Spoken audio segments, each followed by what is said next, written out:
In this comparative study, I will explore the similarities and differences of the formalism that has been applied to the two films. Tokyo Story, a 1953 film directed by Yasujiro Ozu, and Amour, a 2012 film directed by Michael Haneke. Both films have exhibited and explored the themes around romance and the notion of aging and death. Tokyo Story and Amour both depict a similar narrative of an old couple dealing with age and their declining health, and eventually confront the death of their partner. The similarity in narrative evokes the contrast in its formal elements like cinematography and editing. With comparison, we're able to observe the different approach to the filmmaking under the different cultural and historical influences. Tokyo Story is edited in a way that the cuts are invisible and blend into the narrative. Time is being treated as objective and constant. There is never a visible leap or a gap between the events. Characters' movements are being portrayed as whole as possible in the camera shots, usually achieved by editing and preserving the completeness and wholeness of both space and time. Every action is taking place within the frame, and every important event will be recorded. Amour, on the other hand, was deliberately edited with very rough and noticeable cuts. And the editing itself is usually driven by a very clear motivation, yet doesn't manifest any particular meaning. After an event is over, we're cut to the next event, and the relationship between those events are blurred as well. We're unable to see a clear message behind all of the decisions unless we define the message. Characters' perspectives are constantly left out, and with full awareness of the lack of another perspective, it elevates doubts and new perspectives in the viewers. Cinematography in Tokyo Story consists of a fixed composition, safe and peaceful, which evokes a neutral relationship between the film and its viewers, reducing the possibility of narrative manipulation, which leads to further judgment. Ozu invites the viewer to simply speculate, not react, nor reply, and simply take the plot for what it is. But it's not to say that Tokyo Story is detached or in any way insensitive. Both the narrative and formal structure consists of tremendous empathy for its characters and the situation in which they're confronting. Yet the empathy is carefully and equally distributed to each individual characters. Thus no villain nor protagonist is created, and no one is being idealized or demonized. One of the most identifiable elements of Tokyo Story, or Ozu's film in general, is tatami shot, characterized by a low, worm's eye view camera shot that sits about 1 feet above the ground. This usage differs from the Western perspective of cinematic theory. Instead of conveying power and heroism, Ozu used this angle as a scope for Japanese audiences to watch the film in the most ordinary angle, which is by their sitting position, kneeling down on the floor. Amour 2 used a lot of stable shots, carried the similar effect of a neutral, calm, and detached feeling to the characters within, yet also carries a certain tension and discomfort, usually by not showing the viewer the other side of the camera. This tension is well deliberately designed.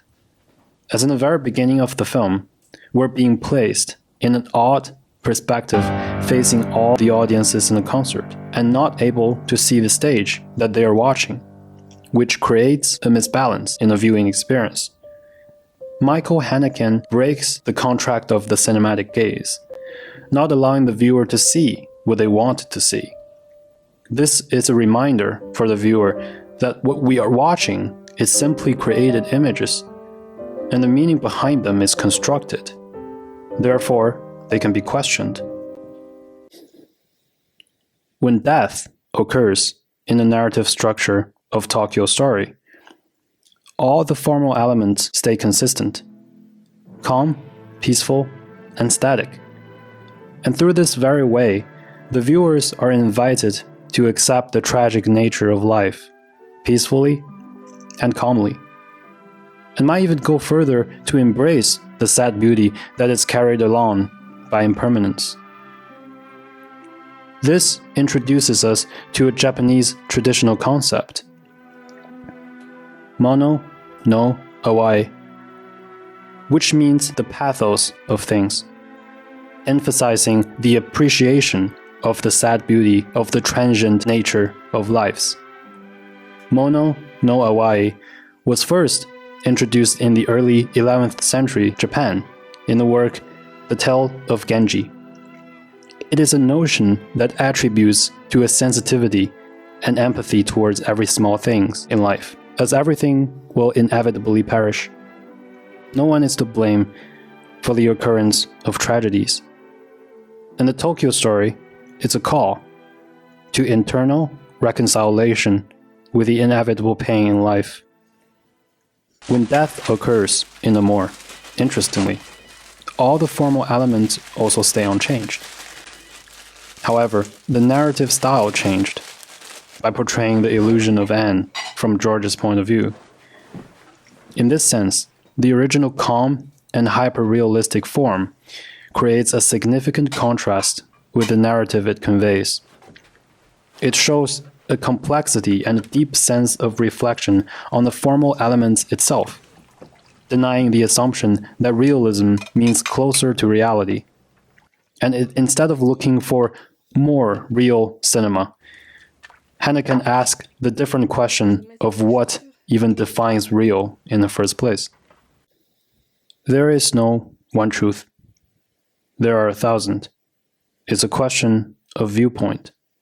Haneken's philosophical view is strongly characterized by the postmodern philosophy of 20th century France, which is defined by a strong sense of skepticism and doubt, questioning about the essence of everything, doubting the legitimacy of human mind and even reasoning itself.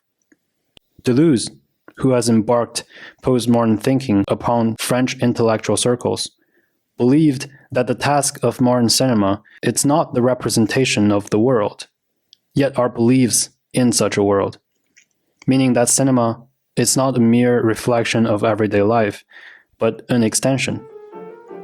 Therefore, cinema holds tremendous responsibility for its creation, and the meaning behind the film cannot simply be seen as truth. Instead, they can be propagandas and conscious manipulation of its creator. And the viewers ought to be conscious of such manipulation, and we should be carefully examining the message and embedded meaning behind the cinema. Haneken is elevated by this theory, and motivated by the criticism of viewers that doesn't question what they watch, displayed by the highly self-awareness of the use of formal elements in Amour, using long takes to capture everyday agony and pain, putting the viewer through despair with no dramatic mercy, nor implication of hope. I refuse to concede that it is necessary to smooth out the difficulties and irregularities of the world, so that to console people. I think one only finds real consolation where one's profundities and fears has been touched upon. Amour, it's not to remind us what we have already known, like the Tokyo story does. It elevates us to a state of constant doubt, questioning everything that we have once believed, and everything that we have consumed as cinema viewers, attempting to create knowledge instead of discovering them, nor teaching them. It pressures us to confront instead of simply consume, and enforce the viewer to become independent. Amour and Tokyo Story has both been marked by the psychological changes in society and a shift in the modes of thinking that are embedded in their cultures when they are made. And it is shown how directors from different locations, speaking different languages, can translate universal human experiences into the most understandable and effective forms that suits their cultures. Themes like love, death, agony, existential doubt, and hope has been investigated by both films. By studying the form that displayed those common themes, we're able to reach an understanding of different modes of thinking beyond what we can comprehend by language.